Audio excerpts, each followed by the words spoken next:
So last question में हमने non uniform acceleration शुरू किया था, ठीक है।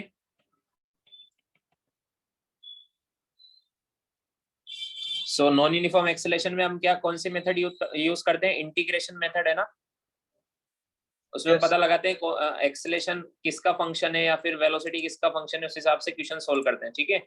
If acceleration is non uniform then acceleration is non uniform then the motion is known as non uniformly accelerated motion. इसमें हम इक्वेशंस ऑफ मोशन यूज नहीं कर सकते हैं, ध्यान है ना सबको? हाँ सर। Yes sir. हाँ। सो जैसे मान लो एक और क्वेश्चन करते हैं, ये लास्ट क्लास में जो क्वेश्चंस किए थे सबको समझ में आ गए थे? हाँ सर। हाँ। Yes, इसमें sir. डायरेक्टली कभी भी इक्वेशंस ऑफ मोशन चेक करके लगाना है कि यूनिफॉर्म एक्सेलरेशन है या नहीं है। नहीं है तो फिर तीन ही तो फॉर्मूले सिंपल। क्या क्या फॉर्मूले हमारे पास? एक तो ये, एक ये और एक ये। इनमें से कोई ना कोई सा फॉर्मूले से काम बन जाएगा हमारा। समझ में आया क्या? हाँ सर। यस। ठीक है। हाँ। और अगर एक्सेलरेशन यूनिफॉर्म हो तो इक्वेशंस ऑफ मोशन भी तीन है हमारे पास, उनमें से कोई ना कोई से काम बन जाता है। समझ में आया? हाँ सर। ओके, एक और क्वेश्चन करते हैं। Acceleration is equal to 2v+1। देख के बताओ एक्सेलरेशन यूनिफॉर्म या नॉन यूनिफॉर्म?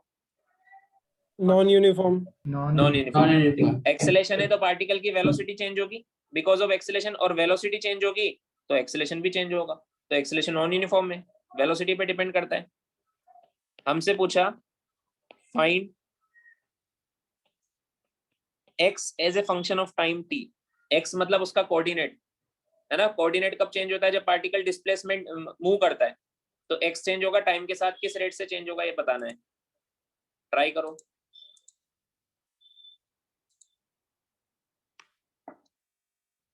सबने होमवर्क कर लिया था एक्सरसाइज 1 और 2?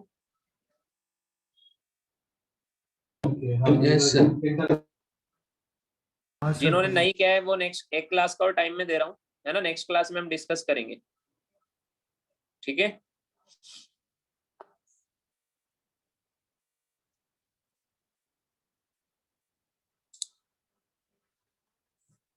चलो देखो देखो, x as a function of time t हमें निकालना है ना। मान लो अगर हमें v is a function of time t मिल जाए तो इसको dx/dt लिख देंगे, है ना। और dt इधर ले जाएंगे, dt इधर ले जाएंगे और फिर इंटीग्रेट करेंगे तो x is a function of time t आ जाएगा। समझ में आया क्या? हाँ। Yes sir. अब v is a function of time t निकालना है हमें, हमारा एम में ये निकल जाए तो फिर तो ये भी निकल जाएगा। तो एक्सेलेरेशन के कौन कौन से फॉर्मूले होते हैं? दो होते हैं, v dv/dt और v dv/dx and dx। बताओ कौन सा फॉर्मूले से हमें ये मिलेगा, velocity as a function of time t? Sir first वाला है a is equal to first वाले से। हाँ, तो ये वाला फॉर्मूला यहाँ पे पुट कर दो, है ना। अगर तुम ये वाला यूज कर रहे हो तो नहीं आएगा आंसर, ये वाला पुट करो क्योंकि पहले ये निकालो। तो इसको लिखेंगे dv/dt is equal to 2v+1। समझ में आया? अब इंटीग्रेशन मेथड लगाना है। इंटीग्रेशन करने से पहले v को एक तरफ और t को एक तरफ करना है, सब स्टेप फिट हो जानी चाहिए माइंड में। सो dv, v को इधर ले आओ, 2v+1 is equal to dt। अब क्या करना है? इंटीग्रेशन करना है। इंटीग्रेट कर देंगे सर। हाँ बोलो। सर dt/dv नहीं कर सकते थे मतलब, तो फिर वो 1/2v+1 हो जाता। dt/2v। सर dv/dt को रेसिप्रोकल नहीं ले सकते थे क्या सर? dt/dv। तो एक्सेलेरेशन तो ये होता है ना dv/dt, dt/dv थोड़ा ना होता है। सर फिर एक्सेलेरेशन का dv को सर फिर dv को वो साइड पे बेच के इंटीग्रेट कर सकते थे क्या? तो वही तो किया मैंने, dv v को एक तरफ कर दिया और t को एक तरफ कर दिया। इंटीग्रेशन ऐसे ही तो करते हैं। हाँ नो सर, मैं पूछ रहा हूँ कि मतलब वो जो dv/dt इक्वल्स टू 2v+1 है ना, तो उसको हाँ। हम ऐसे लिख सकते हैं कि dt/dv इक्वल्स टू 1/2v+1। अब बोलो, अब क्या करें? तो मतलब सर ये स्टेप कर सकते थे क्या? अरे तो आएगा तो वही ना, इसको इधर लेके आओगे तो यही तो आएगा। इस dv को इधर सर मैं लेके बस आओगे स्टेप तो पूछ रहा था। नहीं कर सकते। क्यों करना है ऐसा? करने में तो कर सकते हो, ऐसे कुछ भी पूछोगे क्या? अरे कैसे डाउट आते हैं तुम्हारे भी यार। अब इसको इधर लेके आओ, तो dt इज इक्वल टू क्या हो जाएगा, dv अपॉन 2v प्लस 1, वही तो आ गया। हाँ, यस सर, ये खुद से सोल्व किया करो, ये सब बीच बीच में मत पूछा करो, ठीक है? करके देख Yes, लो sir. उसमें क्या है, सिंपल वे में जाओ ना, समझ में आया? So dv by 2v plus 1 is equal to dt। अब क्या करेंगे, इसको इंटीग्रेट, लिमिट लगाएंगे। लिमिट क्या लगेगी, टाइम की 0 से लेके t तक, समझ में आया? Yes, sir. ठीक है, या Yes, फिर अभी sir. लिमिट मत लगाओ। और इनिशियल वेलोसिटी क्वेश्चन में ये भी गिवन है कि at t equal to 0 v equal to 0, ये क्वेश्चन में गिवन है, समझ में आया? तो t इक्वल टू 0 मतलब पर partial वेलोसिटी start हो रहा है। हाँ रेस से शुरू हो रहा है, और फाइनल वेलोसिटी v। आया समझ में? t इक्वल टू 0 पर वेलोसिटी 0 और Yes, sir. Final velocity v, ठीक है? हाँ, अब इसका इंटीग्रेशन क्या क्या होगा बताओ, इसका इंटीग्रेशन क्या होगा? इंटीग्रेशन सिखाया ना मैंने मैथमेटिकल टूल्स में, ऐसे इंटीग्रेशन करना सिखाया तुमको, बताओ जल्दी से क्या होगा इसका इंटीग्रेशन। आशुतोष क्या होगा इसका integration? Mayank? Sir, ln of v or plus 1/2 ln of 2v plus 1, ये होगा कि नहीं होगा? 1. Yes, sir. याद आया? हाँ, 1/2 तो कांस्टेंट है, हाँ। लिमिट लगेगी इस पर 0 से v, dt का होगा t, 0 से t, समझ में आया? आया समझ में? अरे dv by Yes, d sir. का क्या होता है Yes, sir. Integration, ln of v, है ना? तो ये लीनियर फंक्शन है, इसका मैंने सिखाया था, v का जो कोफिशिएंट होता है उससे डिवाइड कर दो, समझ में आया? Yes, sir. पुरानी चीजें Yes. भूलोगे तो दिक्कत आएगी बार बार। हमने मैथमेटिकल टूल्स इसलिए पढ़ा था, ये सब काम में ले बाद में, ठीक है? समझ में आया? अब v अपर लिमिट पुट करेंगे यहाँ पर, Yes, sir. तो 1/2 ln of 2v plus 1 minus 0 put करेंगे v की जगह, तो ये ln ऑफ 1 बन जाएगा, समझ में आया क्या? और इधर t माइनस 0 t बन जाएगा, हाँ, sir. और ये 2 इधर ले जाओ, तो T 2 minus को मैं 0. इधर ले जाता हूँ, तो ये 2t बन जाएगा, समझ में आया? हाँ, sir. ठीक है, ln ऑफ 1 तो 0 होता है, तो ये क्या बना, ln of 2v plus 1 is equal to 2t, समझ में आया?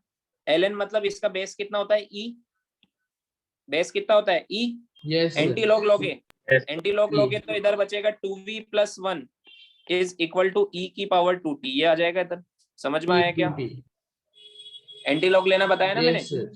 तो 2v इज इक्वल टू हो जाएगा e हाँ, की sir. पावर 2t माइनस 1, तो v इज इक्वल टू हो जाएगा e की पावर 2t माइनस 1/2, ये आ गया हमारे पास जो हमें निकालना था, velocity as a function of time t। समझ में आया क्या? ये Yes. कैलकुलेशन करने के लिए हमने मैथमेटिकल टूल्स पढ़ा था, ताकि जब जरूरत हो तो ऐसे कैलकुलेशन आपको करना आना चाहिए, समझ में आया? Yes, sir. एक सेकंड रुकना।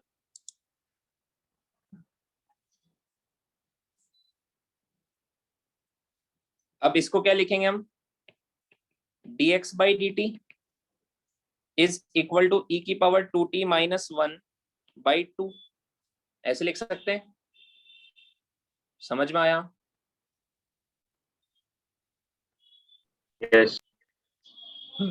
अब dt को इधर ले जाऊं, तो dx is equal to e की power 2t minus 1/2 into dt, समझ में आया?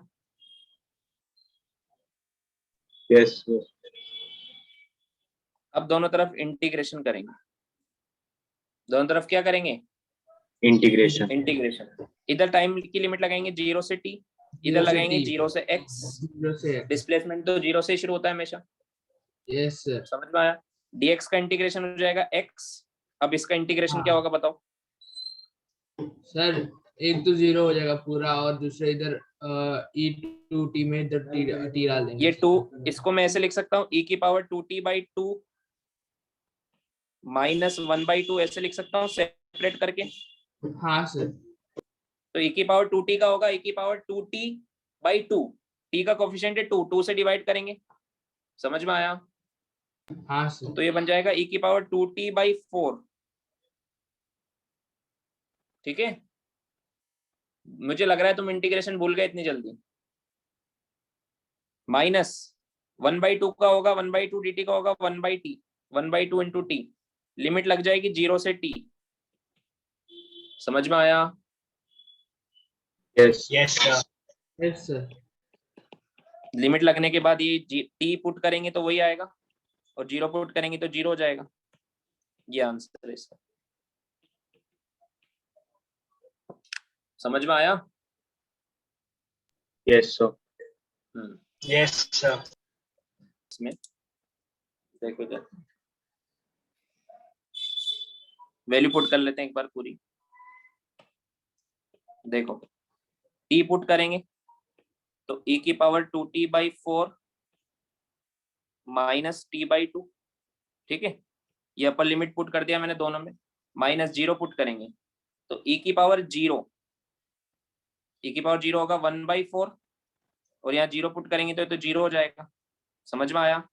तो आंसर आएगा e की पावर 2t/4 -t/2 -1/4। आया समझ में? Yes, sir. लिख लो, e की पावर 0 1 हो जाएगा, 1/4 हो जाएगा। A particle is moving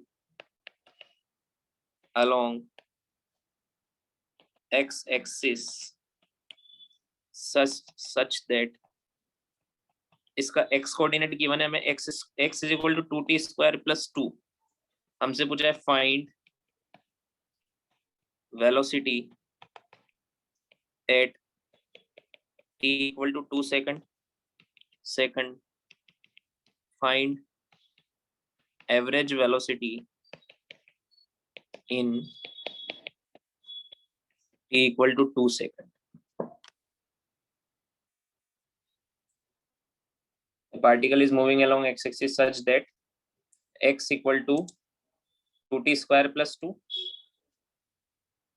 हमें बताना है velocity at t equal to 2 second और average velocity in t equal to 2 second. देखो हमें x कोऑर्डिनेट गिवन है, वेलोसिटी ये कौन सी वेलोसिटी है? फर्स्ट क्वेश्चन में इंस्टेंटेनियस वेलोसिटी है ना। इंस्टेंटेनियस वेलोसिटी का फॉर्मूला क्या होता है? dx/dt, ये होता है ना। हाँ, तो x is equal to 2t² + 2। तो डिफरेंशिएट करो इसको dx/dt टाइम के रिस्पेक्ट में, तो ये आएगा 4t। This is our velocity. तो वेलोसिटी कितना आ गया? 4t। अब किसी भी टाइम पे बता सकते हैं, इनिशियल वेलोसिटी बताना है, t Yes, = sir. 1 पर बताना है, t = 2 पर बताना है, सब पर बता सकते हैं। तो एट t = 2 पर कितना आएगा velocity? 8 meter per second. 8 metre. 8 metre per, ये इसका आंसर है। अब सेकंड बताना है मैं एवरेज वेलोसिटी। एवरेज वेलोसिटी का फॉर्मूला होता है total displacement upon total time, ये होता है ना। समझ में आया क्या? 2 सेकंड में बताना है, तो 2 सेकंड में कितना चला ये कैसे बताएंगे? हमें x गिवन है, x पोजीशन है ना पार्टिकल की। हाँ सर। तो मुझे बताओ एट t = 0 पर x कितना? 2 मीटर। और t = 2 पर x कितना? 10 meters. तो पार्टिकल कितना चला? 8 मीटर। 8 मीटर चला। जिनने 10 मीटर लिया है वो गलती कर रहे हैं। पार्टिकल देखो, ये ओरिजिन है, ये तो ओरिजिन है, या x = 2 है, यहाँ से x = 10 तक चला, वो कितना चला? 8 मीटर चला ना। समझ में आया क्या? Yes, जीरो से sir. थोड़ा ना चला, जरूरी थोड़ा ना हमेशा जीरो से ही लेते हैं डिस्प्लेसमेंट, निकालना पड़ता है कहाँ से चला। तो 2 से चला है, तो टोटल डिस्प्लेसमेंट कितना आया?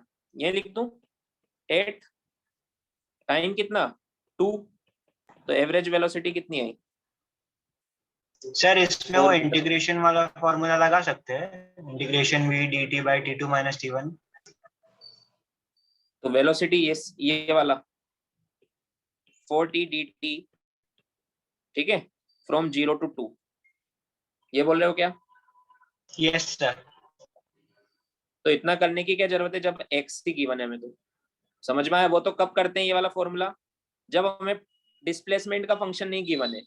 समझ में आया? Yes sir. तब करते हैं, ठीक है। ये एक्चुअल में है क्या? ये फॉर्मूला कहां से आया था? देखो इधर v होता है dx by dt, तो dx होता है v dt। अब इंटीग्रेट करेंगे फ्रॉम 0 to t, तो ये x ही तो निकाल रहे हैं हम। समझ में आया क्या? Yes sir. तो x ऑलरेडी गिवन है ना, तो फिर ऐसे क्यों निकालना x? आया समझ में? इससे तो आपको क्या मिलेगा? x मिल जाएगा, फिर टाइम से डिवाइड कर दो। तो x तो सर, ऑलरेडी गिवन है, समझा। x का फंक्शन। समझे? यस वो सर। कब करते हैं? जब आपको ये सिर्फ ये गिवन होता, क्वेश्चन में ये गिवन होता, तब वो फॉर्मूला लगाते, क्योंकि x गिवन नहीं है, फिर x निकल जाता। समझ में आया क्या? हम x से v और Yes, v sir. से x दोनों निकाल सकते हैं। x से v निकालने के लिए डिफरेंशिएट करोगे, v से x निकालने के लिए इंटीग्रेट करोगे। समझ में आया क्या? Yes sir. लिख लो।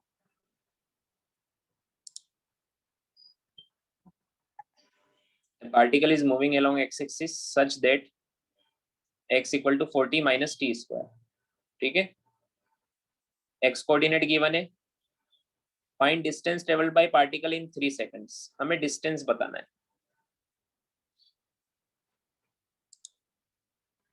देखो देखो इधर इसमें बच्चे क्या मिस्टेक करते हैं, देखो बच्चे क्या मिस्टेक करते हैं, देखो देखो इधर देखो, अगर बच्चे क्या मिस्टेक करते हैं, डिस्टेंस निकालना है, डिस्प्लेसमेंट निकालना है, सब इसमें पुट कर देते हैं। जैसे इसमें x equal to t equal to 3 में पूछा ना मुझसे, इन 3 सेकंड, तो बच्चे क्या करते हैं, इसमें t इक्वल टू 3 पुट करेंगे, x कितना आएगा 4 into 3 minus 9 कितना आया 3 मीटर। 3 मिनट। तो 3 आंसर टिक कर देंगे। अगर आपसे डिस्प्लेसमेंट पूछा होता तो ये सही आंसर है। हमेशा जब भी आप इसमें टाइम, किसी भी टाइम पर आपको डिस्प्लेसमेंट निकालना है तो डायरेक्ट इसमें पुट करके बता सकते हो। कोऑर्डिनेट मतलब डिस्प्लेसमेंट, कोऑर्डिनेट मतलब पोजीशन, पोजीशन मतलब डिस्प्लेसमेंट। समझ में आया क्या? Yes sir. बट डिस्टेंस अलग चीज होता है। डिस्टेंस होता है लेंथ ऑफ पाथ। डिस्प्लेसमेंट निकालना इजी होता है, डिस्टेंस निकालने के लिए थोड़ा सोचना पड़ता है। देखो क्या सोचना पड़ेगा, इसकी एक्चुअल पोजीशन हमें निकालनी पड़ेगी। समझ में आया? जैसे मान लो कि t इक्वल टू 0 पर ये कहां पर था, पुट करो 0 पर, है ना। t इक्वल टू 1 पर कहां पर था, 3 बताओ मुझे जल्दी जल्दी। t इक्वल टू 1 पुट करो इसमें। हाँ 3 3 पर 3 पर। t इक्वल टू 2 पर 4 4 और t इक्वल टू 3 पर 3 3 समझ में आया क्या? अब देखो यहाँ पर हो क्या रहा है, t इक्वल टू 2 पर x इक्वल टू 4 पर था, फिर t इक्वल टू 3 पर x इक्वल टू 3 पर आ गया, मतलब ये पीछे आया वापस। समझ में आया क्या? Yes sir. डिस्टेंस डिक्रीज थोड़ा ना हो सकता है। ये 0 से 4 गया, फिर 1 मीटर फिर पीछे आया, तो डिस्टेंस तो 5 मीटर आना चाहिए। समझ में आया क्या? देखो इसका डायग्राम बना लो। Yes sir.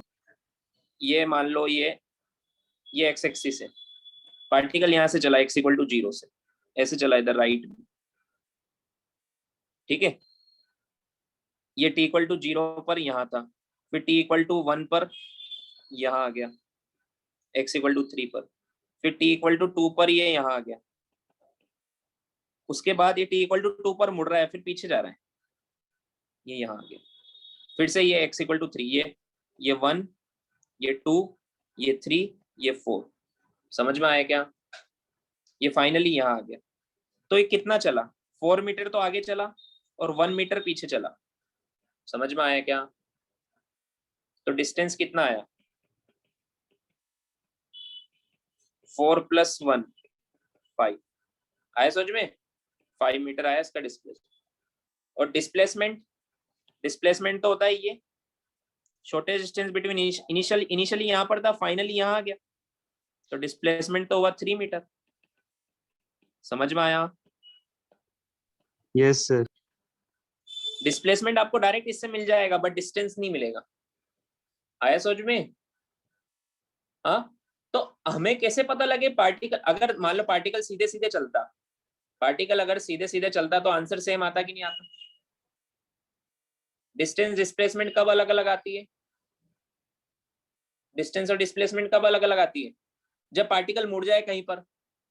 समझ में आया? Yes sir. Yes sir. Yes sir. तो ये कैसे पता लगेगा पार्टिकल मुड़ रहा है? इसके लिए आप देखो, जहां पर भी पार्टिकल मुड़ता है वहां पर वेलोसिटी 0 करता है अपनी, रुककर फिर मुड़ता है। समझ में आया क्या? Yes sir. तो चेक करो पार्टिकल की वेलोसिटी सच में कहीं 0 हो रही है क्या? तो वेलोसिटी कैसे चेक करेंगे? यहां से निकालेंगे, x इक्वल टू क्या है 4t माइनस टी स्क्वायर, तो वेलोसिटी इसका डिफरेंशिएट करने से आएगी 4 माइनस 2t, है ना? तो वेलोसिटी इसको इक्वल टू 0 पुट करो तो t इक्वल टू 2 सेकंड पर वेलोसिटी 0 हो रही है, मतलब t इक्वल टू 2 सेकंड पर पार्टिकल रिटर्न हो रहा है। समझ में आया क्या?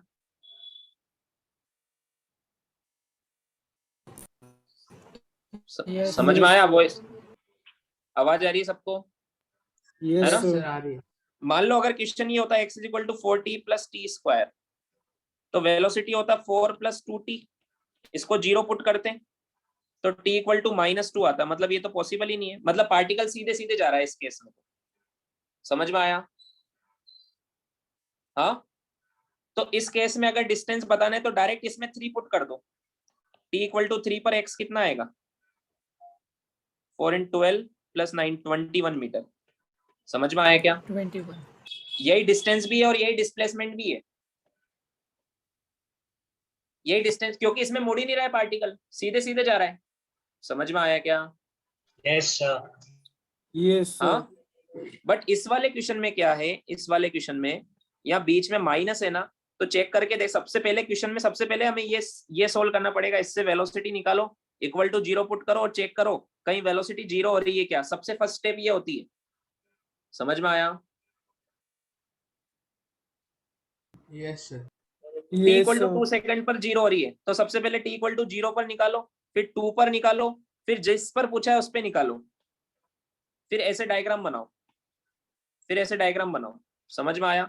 0 पर लिखो कहाँ है, 2 पर लिखो कहाँ है, तब तक तो सीधे सीधे चला, फिर 3 पर लिखो कहाँ है, उसके बाद पीछे चला तो पीछे वाली डिस्टेंस ऐड हो जाएगी। समझ में आया?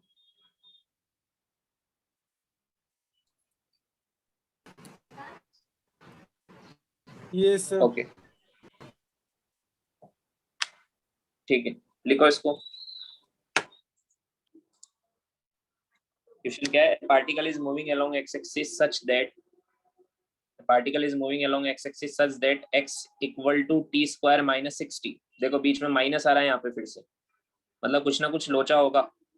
समझ में आया क्या? मतलब पार्टिकल की वेलोसिटी कहीं ना कहीं 0 होगी। हमसे पूछा है average velocity in 5 second and second पूछा है find average speed in 5 second. समझ में आया?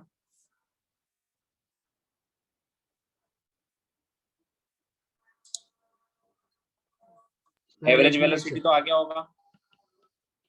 एवरेज वेलोसिटी तो होता है total displacement upon total time, है ना? Yes sir. तो 5 सेकंड में पूछा है तो 5 सेकंड में सबसे पहले x equal to t equal to 0 पर टोटल डिस्प्लेसमेंट निकालना है, तो t इक्वल टू 0 पर x कितना 0, इसमें पुट कर दो, और t इक्वल टू 5 पर x कितना सर -1 मीटर पर सेकंड आएगा average velocity. t equal to 5 पर ये आएगा 25 माइनस 30, मतलब -5 मीटर। तो टोटल डिस्प्लेसमेंट कितना -5 मीटर। मीटर। तो एवरेज वेलोसिटी क्या आएगा? Total displacement -5 upon total time 5 मतलब -1 मीटर पर सेकंड। नेगेटिव क्यों आ रहा है ये? बिकॉज लेफ्ट में गया पार्टिकल, 0 से शुरू हुआ था और 5 सेकंड पे लेफ्ट में पहुंच गया, इसलिए नेगेटिव आ रहा है। समझ में आया? ठीक है। अब एवरेज स्पीड निकालना है तो ये होता है total distance upon total time. तो डिस्टेंस भी -5 मीटर आएगी क्या? डिस्टेंस तो नेगेटिव हो ही नहीं सकती। नहीं सर। डिस्टेंस 5 मीटर आएगी क्या? वो भी नहीं बोल सकते हम। समझ में आया क्या? हाँ, डिस्टेंस और डिस्प्लेसमेंट इक्वल चेक करना पड़ेगा। अगर पार्टिकल मुड़ रहा है तो डिस्टेंस ज्यादा हो जाती है। तो सबसे पहले चेक करो पार्टिकल मुड़ रहा है कि नहीं मुड़ रहा है। तो इसको अलग से सोल्व करते हैं। t² - 6t, इसको डिफरेंशिएट करेंगे, वेलोसिटी आएगा, बताओ कितना आएगा? 2t - 2.8 6 मीटर पर सेकेंड। चेक करते हैं अभी। 2t - 6 है ना। अब इसको इक्वल टू 0 पुट करके देखो, t इक्वल टू आएगा 3 सेकंड। समझ में आया क्या? t इक्वल टू 3 सेकंड पर पार्टिकल की वेलोसिटी 0 हो रही है, मतलब पार्टिकल मुड़ने वाला है। मुड़ेगा 3 पर, डायरेक्शन चेंज करेगा। समझ में आया क्या? तो मैं 3 जगह पर x निकालू। एक तो निकालो t इक्वल टू 0 पर x 0 है, एक निकालो t इक्वल टू इस पर 3 पर। बताओ x कितना है? -9। -9। -9। -9। और एक निकालो t इक्वल टू 5 पर, जिस पर पूछा है वो हमने ऑलरेडी -5। निकाल लिया, -5। मतलब ये -9 जाके फिर -5 पर आया। -9 तो और पीछे देखो इधर। अब इसका डायग्राम बना लो अगर समझ में नहीं आ रहा है तो। ये x इक्वल टू 0, ये x इक्वल टू -5 और ये x इक्वल टू -9। समझ में आया क्या? ठीक है। पार्टिकल पहले यहां तक गया, हाँ सर। यहां पर मुड़ा है,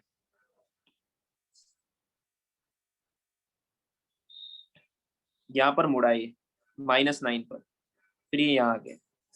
समझ में? मतलब पार्टिकल गया तो इस लाइन पर ही है, ऐसे जाके यहाँ गया है। तो 9 मीटर तो पीछे चला है और 4 मीटर इधर चला। यहां से आता कि कितना चला? -9 से -5 आया तो ये कितना चला? 4 मीटर। और इधर कितना चला? 9 मीटर। 4 मीटर। समझ में आया? तो डिस्टेंस हाँ कितना सर। आया? 14 मीटर। 13 मीटर। 13 मीटर। तो एवरेज स्पीड कितना आएगा? 2.6। सही आया था। Very good. समझ में आया क्या?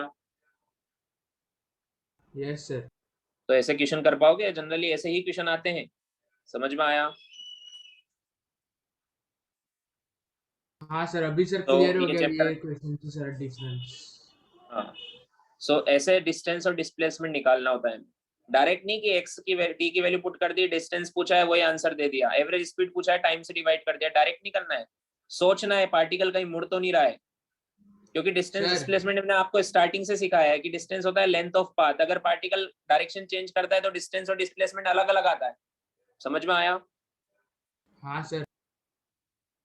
अगर आप पहले पता कर लो पार्टिकल किस सेकंड पर मुड़ रहा है, तो हर सेकंड में डिस्प्लेसमेंट निकालने की जरूरत नहीं है, कोऑर्डिनेट निकालने की जरूरत नहीं है। ओनली इनिशियल निकालो, जिस सेकंड पर वो मुड़ रहा है उस सेकंड पे निकालो, और फाइनल निकालो जहां तक का पूछा है। ओके उससे सर। आपको पूरा पाथ मिल जाएगा। उस पूरे पाथ की डिस्टेंस निकाल लो, या तो इधर वाला है या इधर वाला है। डिस्टेंस हमेशा ओके सर। पॉजिटिव होती है। समझ में हाँ आया? सर। हाँ सर। ठीक है। सो रेक्टिलिनियर मोशन चैप्टर कंप्लीट हो गया हमारा। लिख लो इसको। A body covered a distance of L meter along a curved path of a quarter circle. The distance to displacement ratio is,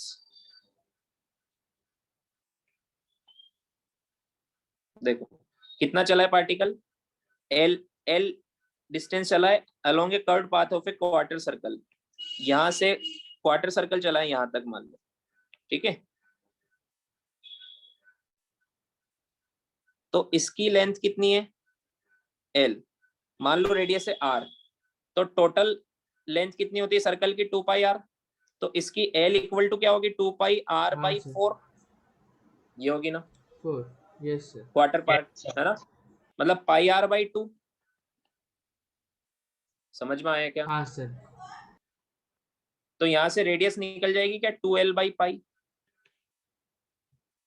समझ में आया।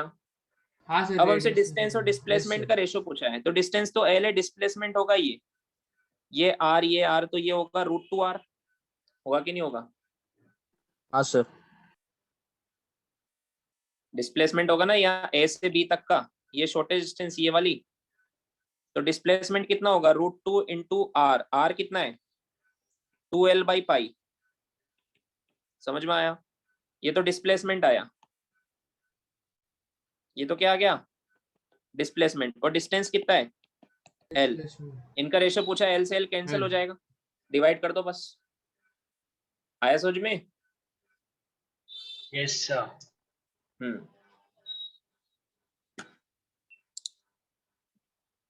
देन C1 तो क्लास में कराया मैंने। A particle is moving with velocity 5 metre per second towards east, east की तरफ जा रहा है पार्टिकल 5 मीटर पर सेकंड से।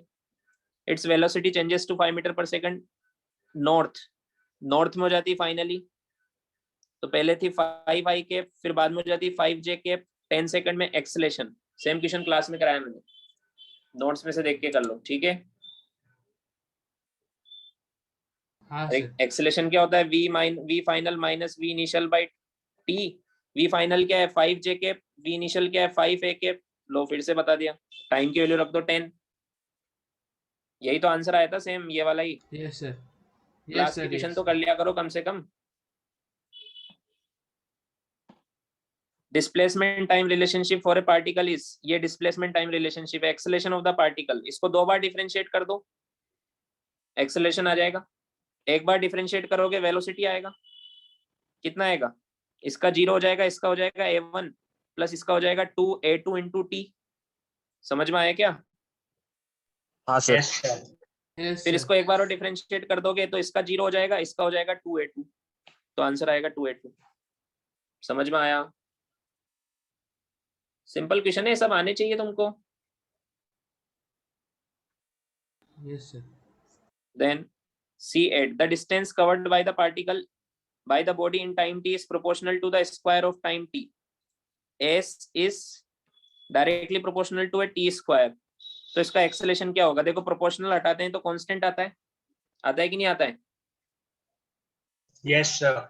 Yes sir. क्वेश्चन में क्या गिवन है, S is directly proportional to t square, proportional हटाएंगे तो एक कांस्टेंट आएगा k t स्क्वायर मान लो। हमसे एक्सेलेरेशन पूछा है, इसको एक बार डिफरेंशिएट करेंगे तो आएगा 2kt, वो होता है velocity.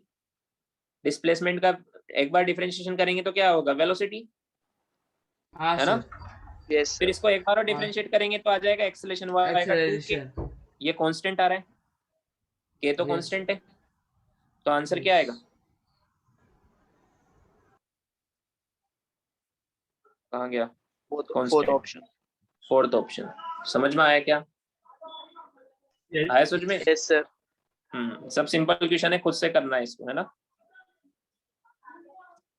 C9, if displacement of a particle varies with time as √x is equal to t+1 t+7, then तो हमें वेलोसिटी ये सब चेक करना है, एक्सेलेरेशन। अब ये √x है ना, तो इसको डिफरेंशिएशन करना इसको डायरेक्ट डिफरेंशिएशन करने से कैलकुलेशन टफ हो जाएगी। एक काम करो, इसको स्क्वायर कर दो, दोनों तरफ स्क्वायर करेंगे तो इधर हो जाएगा x, इधर हो X is जाएगा equal t to square t+7. Plus 14t plus 49, ये हो जाएगा हाँ सर। स्क्वायर करेंगे तो। अब डिफरेंशिएट करेंगे, वेलोसिटी आएगा 2t प्लस 14। समझ में आया। Yes sir. और एक बार और डिफरेंशिएट करेंगे तो 14 का 0 हो जाएगा और 2t का हो जाएगा 2, तो एक्सेलेरेशन कांस्टेंट आया ना इसका। आया समझ में। Yes sir. Acceleration of the particle moves with a constant acceleration.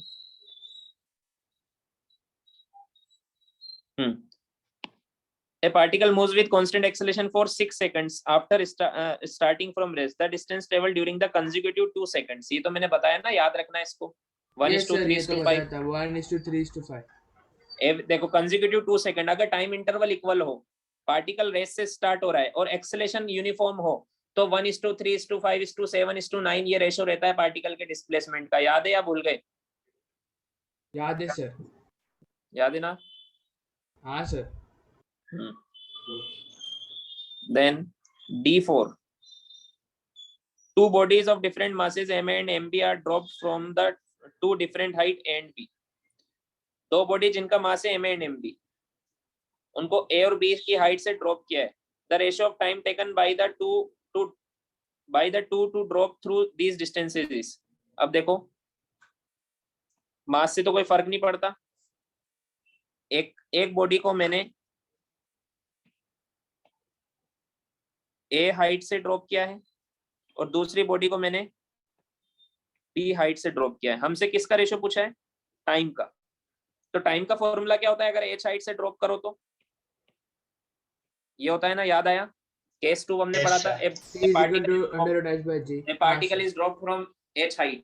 तो इसका टाइम कितना लगता था? 2h/g √2h/g. और कितनी स्पीड से टकराता था? √2gs से टकराता था. याद है? Yes, है ना? Yes, ये फॉर्मूला sir. कब यूज कर सकते हैं? जब u 0 है. इसको ड्रॉप किया है ना दोनों को,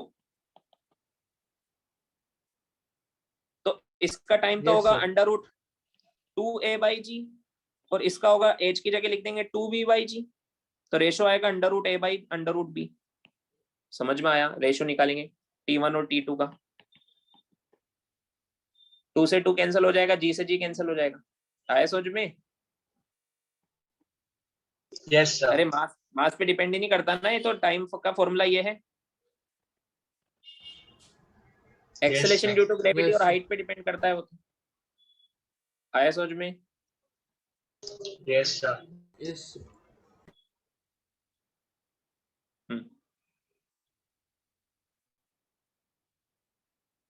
Then D12. A man is standing on the edge of a cliff, throws a stone straight up with initial velocity u. Cliff पता है ना, जैसे नीचे ग्राउंड है उसके ऊपर क्लिफ होती है. क्लिफ मतलब टावर समझ लो, ठीक है. u की स्पीड से ऊपर थ्रो करता है and another stone straight down with the same initial speed u. और एक नीचे थ्रो करता है u की स्पीड से. Find the ratio of the speed the stone would have attained when they hit the ground at the base of the cliff. अब देखो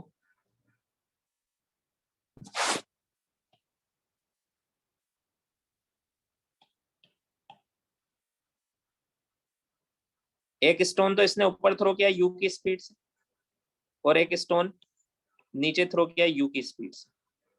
समझ में आया क्या? अब देखो Yes, sir. ये है b और ये है a. ये जब ऊपर जाके वापस इधर आएगा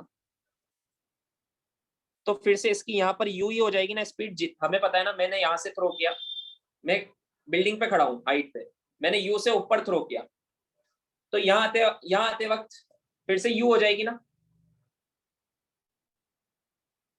आवाज आ रही है कि नहीं आ रही? Yes, sir. Yes, sir. Yes, sir. तो यहाँ आते वक्त फिर से u हो जाएगी. अब मैं इसको कैच नहीं करूंगा, मैं इसको नीचे जाने दूंगा. तो यहाँ से कितने से नीचे जाएगा? u से. समझ में आया? तो दोनों सेम से तो नीचे जा रहे हैं, तो दोनों सेम स्पीड से टकराएंगे. हाँ सर. आया समझ में? सर. Yes, sir. सर. हाँ बोलो. हाँ सर दोनों सेम कैसे, यू कैसे सेम होगा दोनों का? देखो इधर, जैसे मान लो मैंने एक स्टोन को 10 मीटर पर सेकंड से ऊपर थ्रो किया, या मान लो 50 से ऊपर थ्रो किया, 50 मीटर, वापस से इसी लेवल पर आएगा. Yes sir. Yes sir. और एक दूसरे वाले को मैंने 50 से डायरेक्ट नीचे थ्रो किया था, ऊपर नहीं थ्रो किया, तो दोनों सेम ही तो हुए. Yes sir. तो दोनों की सेम हाइट है, तो दोनों की यहाँ स्पीड भी सेम होगी. समझ में आया क्या? Yes sir. तो दोनों का रेशियो कितना आएगा? 1:1. आया समझ में?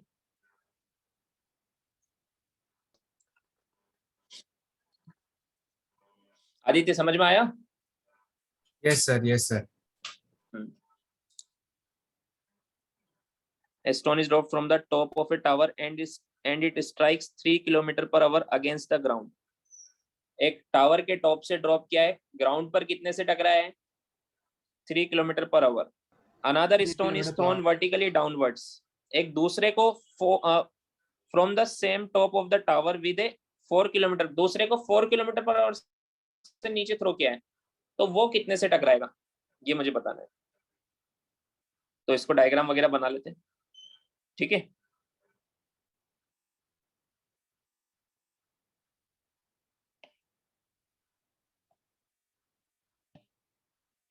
सेम टावर में 2 बार बना लेते हैं। एक को ड्रॉप किया है, मान लो h हाइट है,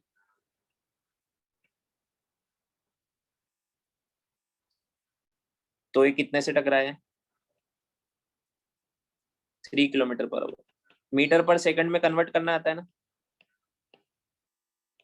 यस सर। कितना आएगा? Sir sir it will 5/6 be metre per 30। हाँ यस सर। 3 × 5/6, 3 × 5/18, तो 5/6 मीटर पर सेकंड। और हमें पता है v इज इक्वल टू होता है √2gh, है ना। तो v Yes, कितना है? sir. 5/6 is equal to √2gh, दोनों तरफ स्क्वायर करो। 25/36 इज इक्वल टू 2 × 10 × h, तो यहाँ से h आ जाएगा 5 से 2 टाइम्स, 5 से 5 टाइम्स, h आ जाएगा 5/36 × 4 मीटर। समझ में आया क्या? आया समझ में? h निकाल लिया मैंने फाइनल। यही h हाइट से Yes. अब मैंने एक बॉडी को 4 किलोमीटर पर आवर से थ्रो किया है, तो ये कितने से टकराएगी? तो final v² - u² is equal to 2gh लगा दो। अब u पता है और v बताना है और h पता है, ये सब पता है, v निकालना है। कैलकुलेशन है, अब वो कर लो तुम, ठीक है। Yes, sir. समझ में आया?